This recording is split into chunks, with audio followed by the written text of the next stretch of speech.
Hi, Don here. I want to share something today about kind of my struggle with doing a newsletter in the office. I know many times we read and hear about the importance of having a practice newsletter, and really some of the things that were a challenge for me. One is just determining, wouldn't I be bothering my patients with it? And so a lot of times we did a newsletter randomly, or just an announcement. For example, if we were going to do a webinar, or for example, if we had a new doctor, or for example, if we wanted to push the new laser that we had or encourage patients to use that. And the newsletters, they were pretty sporadic. And one of the frustrations as well with my medical record, we use Athena, is that it only sent out a kind of a bare bones text message. It wasn't anything beautiful, and I'm not sure whoever would read it or who would read it. But I still do see the importance of getting something in front of patients. And this is something I've been struggling with for about 10 years, and I was really never consistent. And I've gotten some from other offices. These are these beautiful newsletters, and I didn't really read them, frankly, because they were just too long. It wasn't really pertinent. It wasn't really important for me. And so recently, I kind of had the idea of doing a video newsletter. And so what I'd like to share with you is this little process. And underneath this video, if you want, I'll put a link to one of our newsletters that's there.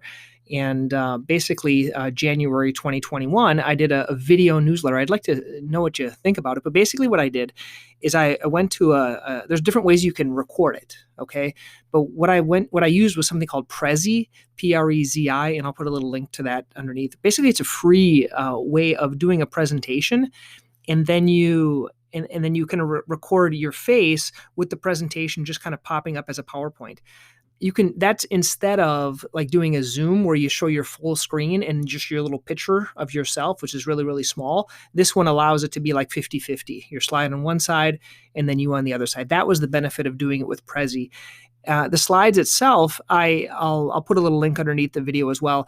The actual slide, I made it a little bit narrower. I made it in Google Slides. And then basically just the format, I included a few bullet points, and then a few pictures underneath it for what I was going to talk about. So this week I wanted to talk about us getting the COVID vaccine, a second office that we're building out, the new focal shockwave and stuff like that. So you'll see the benefit to it is basically it's a newsletter, but it took me about 5 minutes to make. So it took me 3 minutes to record, and then 2 minutes to put the slides and a couple of pictures together.